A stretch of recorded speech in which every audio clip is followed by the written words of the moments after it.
Hello, my name's Duncan Fleming and I teach Hermetic Kabbalah, and I'm going to be talking about the illusions on the Tree of Life.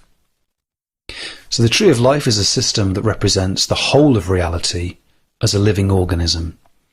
And like any living organism, it's made up of various unique, separate parts, each of which performs a particular role. So the illusions that follow are a set of correspondences which relate to the 10 spheres on the Tree of Life. They're relatively modern in origin, no more than 40 or 50 years old, and some of the concepts are already established in philosophy and psychology. Our experience of the world is undeniably distorted by the process of our own perception. Imagine for a second that you're walking down a busy city street.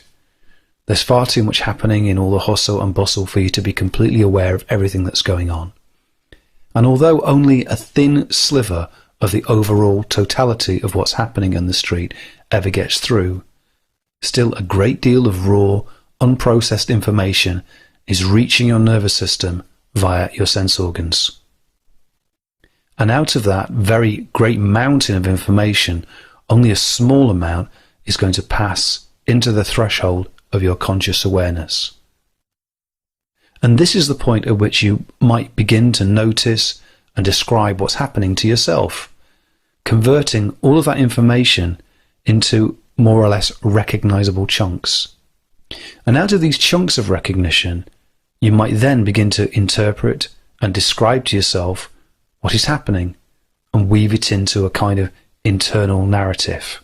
And who knows, maybe 24 hours from now, you might only be left with a faint recollection of what actually happened. In a few weeks, it's unlikely you'll remember anything at all other than perhaps the faintest impression of what was happening as you were walking down the street.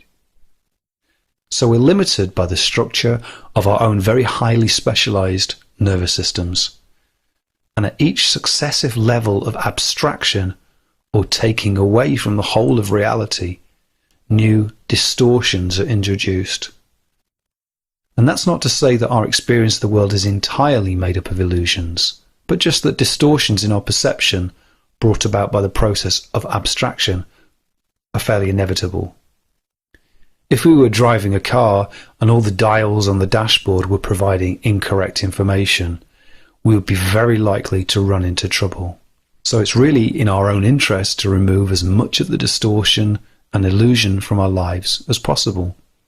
And the first step in this process is to become more aware of what those distortions are. Malkut, all that is physical. In order to survive as a physical being, we need to pay very close attention to the information that we are receiving from our sensory organs. Light bounces off and emits from objects in our vicinity and then reaches our optical nerves in our eyes. And from this we create a constant visual map of our surroundings. And likewise, sound waves that reach our ears, along with our other senses, help us to build up a picture of what's going on in the physical world around us. But this information can only really tell us about the exterior reality of our environment. Our picture of the world is constructed out of a multitude of impressions that consist entirely of the outsides of things. And the interior reality of what it's like to actually be something other than ourselves, like another human being or even an animal or an object, can never be known directly via our sensory impressions alone.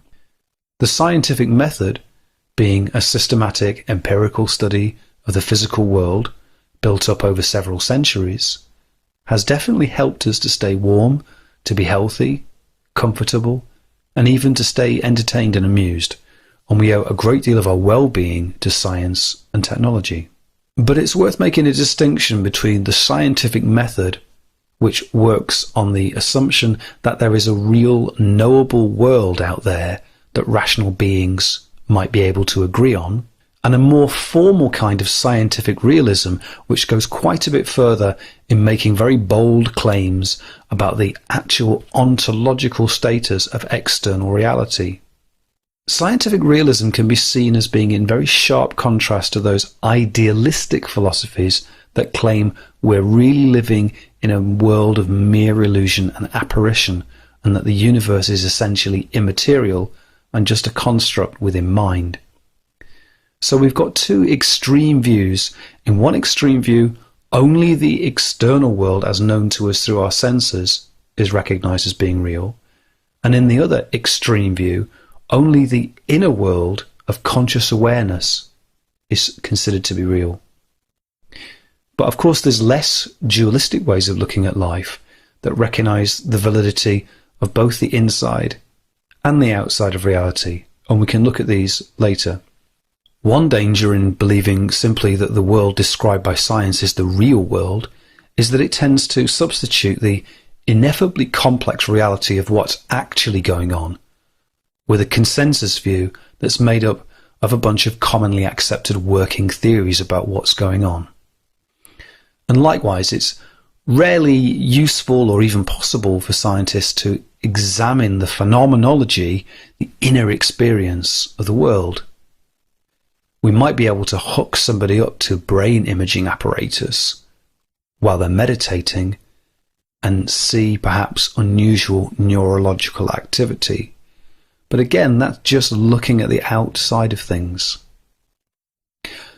Our thoughts have got a physical, measurable, observable correlate that can be measured. But these are not really exactly the same thing as the experience of actually having those thoughts. And neither are they completely separate. They're the inside and the outside of the same thing. A distortion arises when we start to believe that the external world is more real and that our internal experience is less real. It might be that the nature of mind is such that it cannot really remain still and quiet for very long. It's always intentional, it's always directed towards some or other kind of internal or external form, always having to be aware of this or that. And certainly the human mind's most valiant attempts to simulate nothingness tend to involve visualizing expanses of blackness, which of course is still something. So our everyday reality is heavily influenced by that post-enlightenment scientific method, and this everyday reality places an enormous emphasis on information that reaches us via our physical sense organs, i.e. what we can see, hear and touch, etc.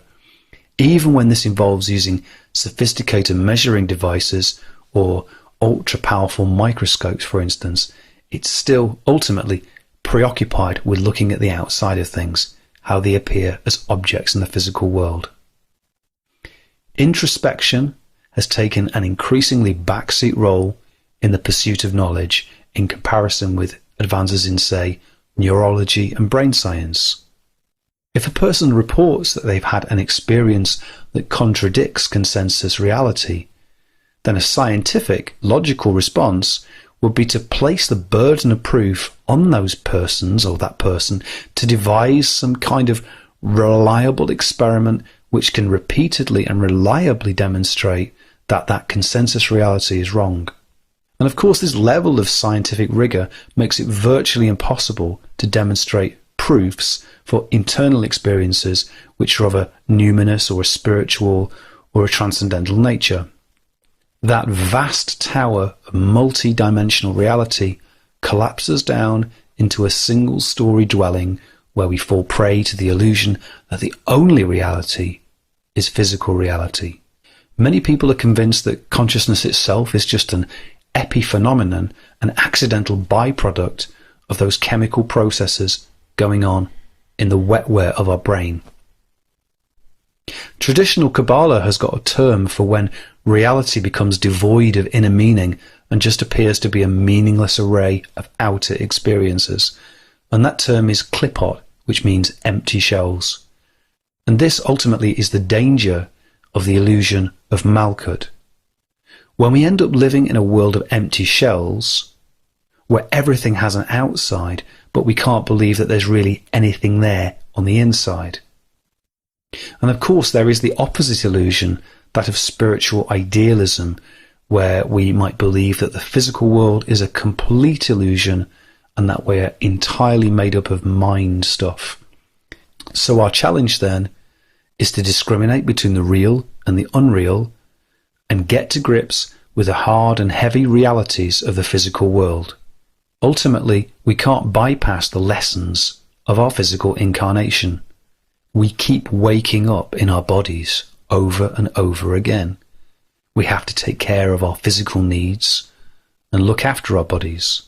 Like the flame that rises up from a candle, that aspect of our spirit which lives in the non-physical worlds requires our body and nervous system in order to do its thing. Take away the body physical, and a great deal of what we cherish as our self disappears too. Yesod, security. Considering that Yesod is a strong foundation that somehow weaves and binds together the rest of the world and receives and funnels all the influences of the other spheres above, it still manages at the same time to be incredibly ephemeral and illusory. Initial experiences of Yesod are usually all about appearance, glamour and transformation. Sometimes we encounter Yesod as a magical hall of mirrors or secret tunnels, and when we first go exploring in the bowels of our own mind, Yesod somehow manages to make them appear to be like a shimmering, fascinating, glamorous, seductive labyrinth of dreams. Indeed, the spiritual experience of Yesod is that of a vision of the machinery of the universe. Now, from the perspective of being at the very nadir of the involutionary arc, i.e. when we've completed the path of descent from spirit into dense matter, it appears to us that we can experience and understand the entire universe. Because Yesod is towards the base of the pillar of consciousness, it acts as a kind of receptacle for the emanations that are above, and then channels all of the influences of the upper spheres so that we can perceive them in a recognizable form. But what we're really seeing are just reflections in the mirror of Yesod. We create a simulacrum of the universe in our own imagination. And because we're creating it for ourselves, we can make it as neat and tidy as we want. It's only when we begin the outward journey of continuing evolution up the tree of life that we upset the apple cart, and we have to let this illusion go and encounter the upper sephirot for real. We know that making repetitive patterns will produce a groove that makes tasks get easier and easier. At first, we might be aware of these patterns, and then after a while they'll start to become so stereotypical that our focused awareness will start to seek novelty and begin to notice other things. What was once at the very forefront of our emerging consciousness is now taken for granted. It's become a given, and in a way we're like spiders that are wandering round on a web of our own making. And these webs appear to have always been there, and it seems as if they always will be there in the future. However, they're constantly being destroyed and recreated. The illusion of security is that things are going to stay the same, that our usually comfortable headspace will fundamentally remain unchanged. And yet we all need a place to live, whether it's a house or a castle, a cell or a cocoon or a cave or a tent in the desert. The shelter that we live in must be at least temporarily stable and secure, and it's got to protect us from the raw power of the elements. But no matter how strong or secure our shelters seem, they can never be permanent constructions. In time, every tower has got to crumble. Our egos can create a false identity that's comforting, but we'll talk about this more when we discuss the illusion of Tiferet. At the level of Yesod, ego tends to fight back with a vengeance whenever it's challenged. For example, if we encounter somebody who's evidently cleverer or more talented than us in some way, or who excels in a skill, in a capacity that we like to think we've got, then we might feel an unreasonable urge to undermine them somehow, instead of simply accepting that this is so. We might feel unduly threatened, because actually on some level our very existence might be at stake. And this inevitably stops real change. The cocoon of our ego becomes a prison cell, and we get trapped in our own protective shell. And we all need to undergo major changes from time to time, and that process can be more or less traumatic depending on how attached we are to the status quo of our current situation. The only way we can really overcome the illusion of security is by learning to trust in the foundation of our being. And that's not to say we should blithely ignore the fact that there is pain and suffering and confusion in the world, but we have to learn to trust in ourselves, both in our intrinsic good nature and in the strength of good that there is in the unfolding, self-righting nature of reality. Hod, rigid order. On the tree of life, Hod is situated at the base of the pillar of form. Higher up the tree, we might encounter form as the all-embracing containment of Bina, or the limits and boundaries and law of Gevura. But in Hod, form manifests as an ever-increasing granularity and detail in complex structures, and the capacity to differentiate and categorize all those different aspects of the world. More importantly, our own Hod gives us the ability to make maps out of the world, and if we're not careful, to live in them rather than in the world as it really is. Hod provides us with information rather than knowledge. If we think of a human being as being a microcosm of the whole universe, and therefore as being a tree of life in their own right, then a person's Hod manifests as intellectual capacity and the ability to hold and construct beliefs about how the world is, including memories of how the world used to be and plans about how the world might be in the future. These beliefs range from our core assumptions about the nature of how things are to everyday working assumptions about what's going on. Because the world's changing all the time, it's really important that we're able to flexibly adapt our beliefs and maps of the world as an ongoing process.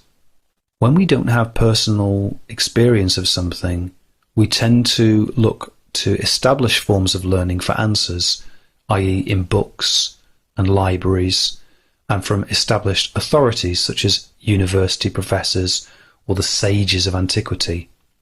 Because Hod's at the very base of the pillar of form, it tends to relate to learning in a fairly passive way, a negative way, rather like a pupil would respond to a teacher. And in the Western mystery tradition, historically, there's been a very strong tendency towards unquestioning deference to figures of authority. Typically, grimoires and magical books like the Picatrix will instruct us that such and such a plant belongs to such and such a planet because such and such a sage says that it does. And we might be able to respond quite easily to some of the more obvious pre-rational, pre-modern, pre-scientific magical material in an intelligent way, while still making use of the tradition.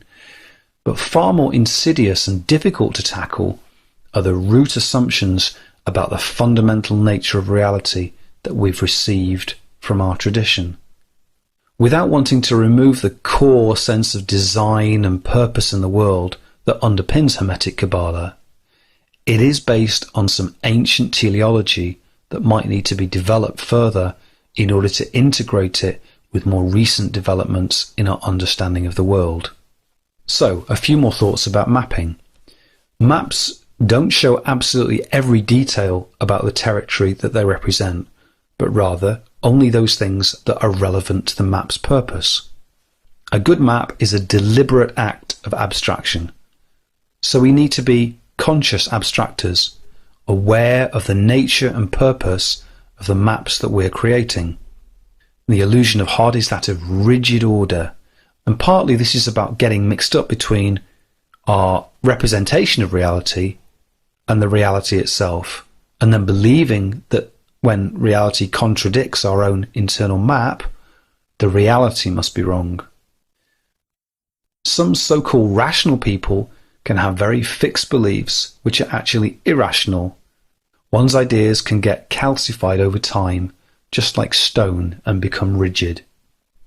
Another component of this illusion is the misconception that analysis is somehow equivalent to control. i.e., because we're able to dissect things in our heads and break them down into their component parts, that somehow we have control over them. Admittedly, this is an important process in developing technology and ability to work in the world, but our HOD function doesn't always realize when it's out of its own depth. And this is especially so when the intellect attempts to analyze the emotions. I'm not talking here about using a cognitive behavioral approach to be more aware of one's own dysfunctional schema, but rather that peculiar tension that occurs when we're overwhelmed by a really strong feeling, and instead of simply accepting and experiencing our emotional state until it moves on, we try and dispel the uncomfortable feeling by retreating into our intellect and analysing it to death, trying to verbalise the non-verbal, trying to convert feelings into words because words are easier to manipulate.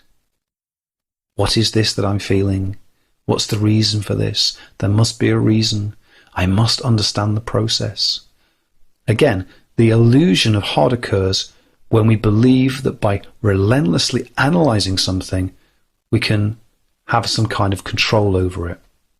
It's worth noting that sometimes people can start off very mentally flexible and then become worse over time. For example, experts who get stuck in the paradigm of the era in which they originally did their main research degrees or had their first breakthrough. And even though many further developments might have taken place in their field, they feel a very special affinity and attachment to all the hard work they did at a particular time, at a particular place in the past. And so they're unable to move on and move with the times. The illusion of HOD can become a trap and lead us into negative, self-fulfilling prophecies. Our beliefs affect our perceptions, which in turn reinforce our beliefs. So what's the antidote to the illusion of rigid order? Well, we need to remember that Mercury is a trickster. We need to be aware of our own fallible mapping process. We can develop an increased awareness of our own belief systems. And meditation can help here. And one surprisingly powerful self-hypnotic method is to visualize a large garden representing one's beliefs. Inside the garden, there's a multitude of flowers and plants and trees growing, and each of them represents an idea or belief that we hold. By going in and cultivating the garden through planting and pruning and weeding and so on, we're actually changing the way we think, and this can carry over into our everyday life, creating permanent beneficial changes. And we can also practice something called counter-attitudinal advocacy. That is, spending time deliberately playing devil's advocate, thinking about and appreciating beliefs which run counter to our own. The cognitive dissonance that this produces can actually lead to a moderation of our more strongly held views. But ultimately, the illusion of rigid order needs to be shattered if we're going to continue a pattern of lifelong learning and be of use to the powers that be. Netzach, projection. Netzach is both the partner and the polar opposite of HOD, and so, as you'd expect, the illusion of Netzach is linked to the illusion of HOD, but in relation to the sphere of emotions. It's the feeling that one knows or recognizes what the world and the people in it are really like, and it's distorted by our own needs and desires, leading to the illusion of projection. It's from the sphere of Netzach that we evaluate the world, as in we project our own values onto people, places and things, and then judge them accordingly. Netzach, being at the base of the pillar of force, deals with energies and forces. It's fluid and energetic, and although it can be illusory, it's often connected with genuine empathy and sympathy, so it can be a force for unselfish love or of appalling selfishness, depending on the circumstances. Because at the level of Netzach, we're still looking for something or someone from outside that's going to be our salvation, that will somehow bring us back into a state of grace and well-being. We're looking for something to help us feel connected and whole and complete. Because when we don't have a conscious connection with the upper Sephirot, we feel like we're missing out on something vitally important. And so this projection is based on desire, but it still might contain flickers of real intuition and inspiration, and this makes it even more seductive and compelling. Where projection occurs in relationships, it leads to a kind of emotional fusing, whereby it becomes virtually impossible to really tell where one person ends and the other person begins. In intimate relationships, it can be really hard to resist the inclination to project one's own expectations onto one's partner. So there's a key concept in the psychology of Carl Jung, which is that of the major archetypes. And one of these major archetypes is that of the anima, or the idealized woman. Now, the anima actually exists somewhere out in the noumenal realm of the collective unconscious, but she's activated when a typically heterosexual male feels that he cannot live out his own feminine qualities, and they become to an extent repressed. And because of this repression, he begins unconsciously to project out his own anima, i.e. what he thinks a woman should be like, onto any poor female that he becomes intimately involved with, irrespective of her actual personality. He might have an expectation for her to demonstrate all sorts of sensitivity, glamour, and nurturing abilities that he feels that he cannot himself manifest because of his maleness. And likewise, she may in turn project an equivalent archetypal counterpart onto him, that of the animus, the idealized male, and then expect him to be her knight in shining armor, everything she feels that males ought to be, but of course she can't be because she's a real woman. Anima-animus projection isn't only limited to traditional gender roles. It occurs in same-sex relationships and in couples who like to think of themselves as very liberated and modern. One can end up responding to an archetype of man or woman rather than to an actual loved one as a real person. And we can see how this might cause all sorts of problems and is a basically insidious and selfish process. There are lots of other types of emotional projection, and they all pretty much involve displacing the aspects of our own personality which have not been integrated onto other people, places, and things. The two most salient ones to mention here also are the persona and the shadow. The persona is literally our mask. It's the plausible version of ourselves that we present to the outside world. It includes all of what we see as our positive traits and qualities, and it's designed to make an impression. But if we're not careful, we can start to believe the hype and think that we actually are our own persona. The persona can manifest in people who think of themselves as spiritual in the form of relentless self-improvement, because they will not allow for their own human frailty. They might even make a projection of a vision of perfection onto a parent or a lover or a teacher. The flip side of the persona is the shadow, which is the archetype of all that dark stuff we most certainly do not want other people to know about us. Not everyone's shadow is a devil-type character. For somebody who outwardly presents as being powerful and ruthless and Machiavellian, their shadow might actually be weak and vulnerable. When the shadow is unconscious, it's usually encountered in a projected form as other people's faults. Indeed, when other people's personality traits really wind us up, it can help us learn much more about our own shadow side. It's also worth paying attention to the way that societies create semi-mythological pariahs like Bin Laden and then turn them into folk devils, because this says a lot about the collective shadow of the societies that we live in. Apart from the heavy power play of the major archetypes, we need to be aware that working with Netzach is immensely energetic, and this energy creates very strong emotions. And we all know that mood and emotions are going to colour our perception of the world and the people in it. When you're smiling, the whole world smiles with you, or at least it appears to. We project our own mood onto other people. If there's any antidote to the illusion of Netzach, it's a combination of unselfishness, which must begin with a stark recognition of just exactly how selfish we are, and responsibility, which, as well as being to do with taking ownership of one's own stuff, is also a combination of the words response and ability, or in other words, an ability to respond to changing circumstances. And indeed, we'll know victory when we begin to respond unselfishly to other people and to the world we encounter. Tiferet, identification. Identification as the illusion of Tiferet relates to our own sense of identity and is at the very core of what we think we are. We might identify with any number of the roles that we play in life and say, I am a lover, I am a parent, I am a such and such worker.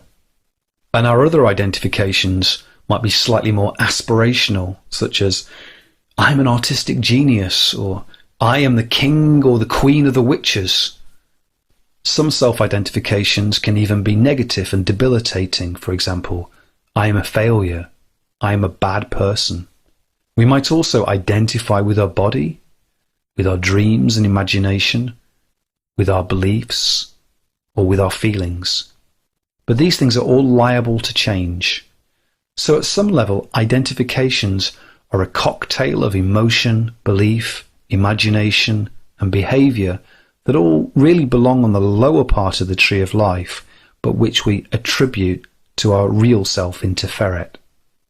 So some 20th century existential philosophers, notably Jean-Paul Sartre and Simone de Beauvoir, were concerned precisely with this illusion, and they used the term bad faith to describe the process in which a person gradually forfeits their ability to act with genuine authenticity and freedom because they've replaced their sense of self with all sorts of false norms and values, shoulds and oughts.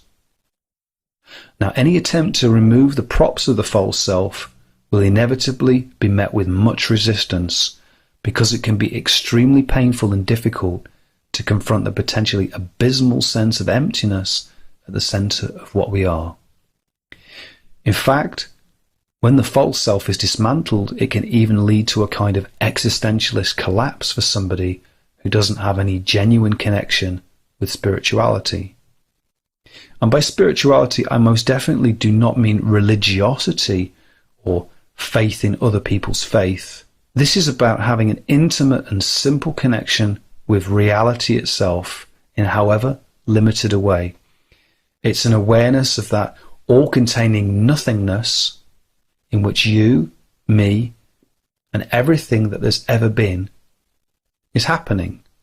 You can't see it, you can't taste it, because it's not anything. Without this basic awareness, removing the illusion of identity leads to a horrible sense of hollowness, and to thoughts such as, if I'm not anything, then I must be nothing, i.e. nihilism. So to emphasize, no faith in other people's faith, no set of beliefs, no warm, fluffy feeling can act as a substitute for our own direct experience. Because that real experience is not something other or unknown. It's actually always been there for everyone at all times, hidden in the background, covered up by changing forms. And until we begin to dismantle the false self, the ground of our being is too absolute, is too simple, and too obvious even to be noticed through all the noise. The illusion of self-identity is also linked to the vice of Tiferet, which is pride. And nowadays pride is usually used in a very positive sense to do with having positive self-regard. So we're talking about something slightly different.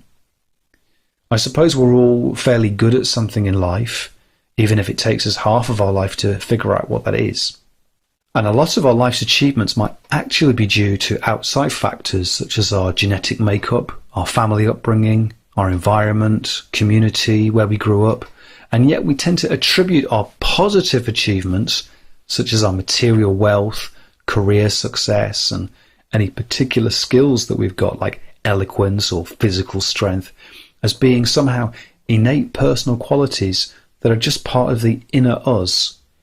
It's all very normal, and actually we know that a self-serving attributional bias is quite important in maintaining normal, healthy self-esteem. However, when we start doing lots of work with Tiferet, we begin a process of amplifying this effect significantly. And this amplification can lead to some really serious false identification with a set of beliefs or behaviors. The vice of pride can be thought of as an over-attachment to the fruits of action. And indeed, pride can help us increase our motivation and performance. But all vices are ultimately vicious, and they need to be first accepted and then overcome. When we're genuinely committed to the work, then the powers that be will find ways of removing our false identification. And those usually involve bursting our heavily inflated bubbles of pride. Gevurah, invincibility. Gevurah is intrinsically formal and concerned with upholding the law and maintaining strong and firm boundaries. And this leads to a sense of permanence, that what is will always be. The illusion of Gevurah, that of invincibility, shares some traits with security in Yesod, but it can run even deeper. Teenagers continue to take up smoking at an alarming rate. Why? Is it because they're stupid? No, even really clever kids smoke. Is it because they don't know the risks? No, they've been bombarded with dire health warnings from a very early age, and they can reel them off in an instant. The reason why they take up such a dangerous activity is because they've no real sense of mortality. The idea of actually dying for them is just that. It's an idea. Now, even if we manage to avoid dementia and other debilitating long-term illnesses, at some point our bodies are definitely going to pack in and we're going to die, quite possibly in a great deal of pain. We'll lose everything that we currently cherish, our family, our friends, our possessions, our status, absolutely everything. And even though we already know this on some level, for the most part we act as if it's never going to happen. And this is the illusion of invincibility. And the illusion of invincibility is also about being convinced that we can win any battle. It can manifest as a kind of power fantasy. One example of this is the myth of progress, in which we are convinced that human ingenuity and technology will gradually conquer the chaotic forces of nature and subjugate the planet entirely to our will. Our sense of invincibility can be exaggerated significantly when fighting for a just cause or a righteous crusade. This sense of immortality comes from being fused with a higher principle, for example, a holy war. The higher principle taps into something which is transpersonal, but only on a tribal level. When we take the sword of Gevurah and use it to defend ourselves against perceived threats from other people, from nature itself even, then we're in danger of meting out our own judgment, and this can quickly degenerate into cruelty and into violence. So how strong are we really, and where does our strength actually come from? It certainly takes real strength and real courage to leave the sword alone. And yet there may be times when we need to invoke the power of the law, and occasions when we do need to defend important structures that are of great value. But we still need to be very careful that we're not acting out the illusion of Gevurah in the form of self-preservation. Hesed, infallibility. Part of the nature of leadership, especially of great leadership when operating out of Hesed, is the ability and the authority to actually decide what happens and to act as an author in the creative process of making reality, that is, reality on the lower face of the tree. The illusion of Hesed, then, is of infallibility, or that one is always right and simply cannot be wrong. The illusion comes about because even though Hasidic power transmits authority and acts in positive polarity to the Sephirot below, it's really meant to be more of a servant than a king. Hesed is actually meant to act as a giver and a benevolent transmitter of all that power and inspiration that it has itself received as a gift from the upper triad of Keter, Chokmah, and Bina. And Hesed is supposed to convert the upper influences, which in their raw, unprocessed nature would be too much for the lower spheres, into a perpetual, loving, kind, and merciful outpouring that sustains life itself. So although the role of Hesed is to give freely and leave all that controlling and shaping and management to the other Sephirot below, the sheer power of Hesed can easily go to one's head and bring about all sorts of nasty, overbearing vices, including bigotry, tyranny, hypocrisy, and gluttony. But the illusion of infallibility means that we're blind to these vices, because at that level, we may really think that we can do no wrong. And that's why the virtues of Hesed have to be obedience and humility, because only they can tell Hesed where it might be going wrong. Through obedience to the influence of the upper spheres and the humility to accept that everything that we have has been given to us freely as a gift and can be taken away just as easily. And of course, if we don't develop humility for ourselves, then life itself will teach us humility through various kinds of humiliation. Bina, death. I need to qualify everything that I say from here on in, because we're going to be considering the Sephirot on the upper face of the Tree of Life and talking about aspects of reality that are really beyond human experience, wisdom, and understanding. They're beyond the power of our minds to grasp. And so the limited knowledge that we have received has come through reflections and meditations rather than from the experience of everyday life. And therefore, I'm quite simply not able to say quite as much about them without speculating. The illusion of Bina is death. Now, we've said that the illusion of Gevurah is invincibility. So how can it be so that death itself is really an illusion? Well, the kind of death that we find so difficult to grasp in Gevurah is the death of form and of structure. And actually, only that which has taken on form and structure can really be destroyed. The actual ground of our being, the formless essence of life itself, remains, because it's not actually made of anything which can be changed or destroyed. And it's eternal because it's never actually entered into the time stream. And beyond all of that constituent forces and forms, we're fundamentally a part of that nothingness. Still, to have a process of creation, we have to have form as well as force in the mix. And at the root of all form is Bina. Bina wants to hold on to things forever and ever and ever.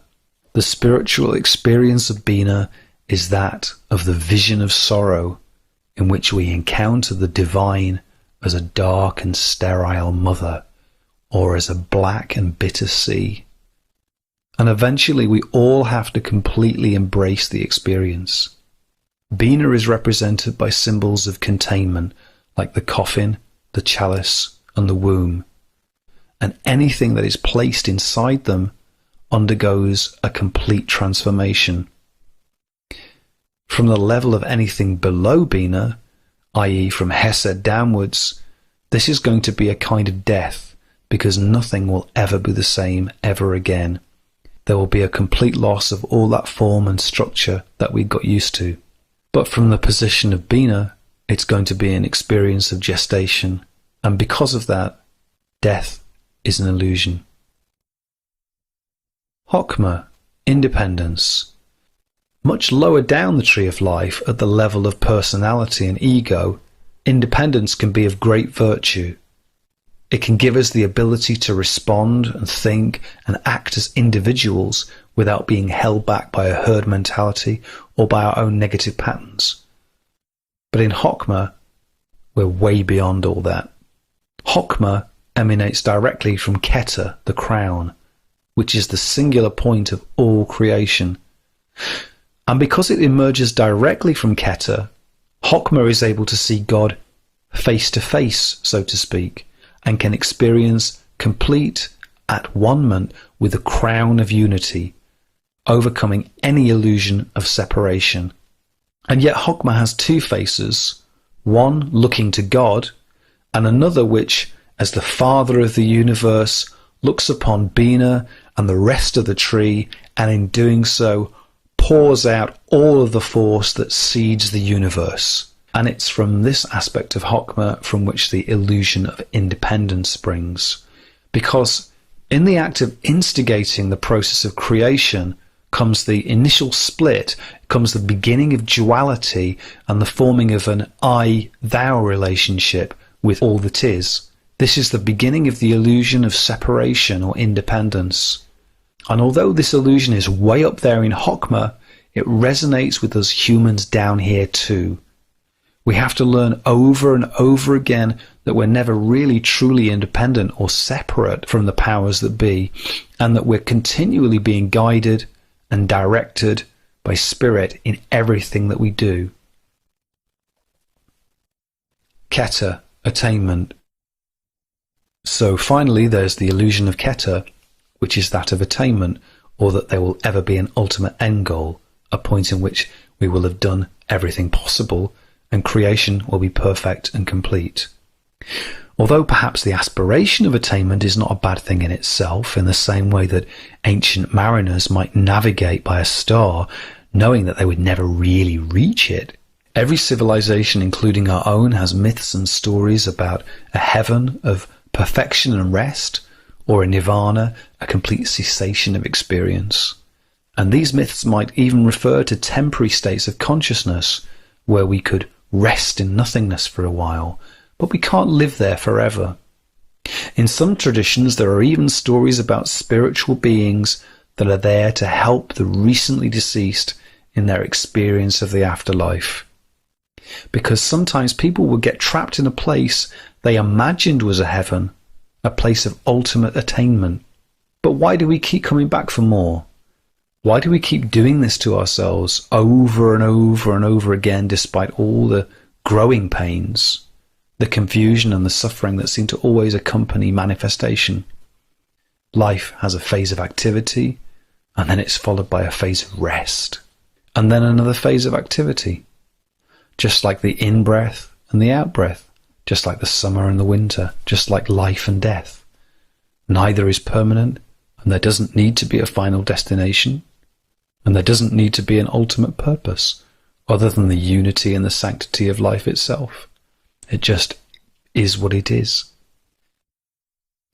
And so I think I'll leave it there, and I hope that this talk on the illusions on the Tree of Life has been interesting.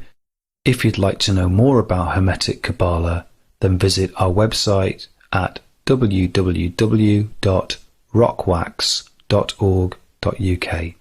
Thank you.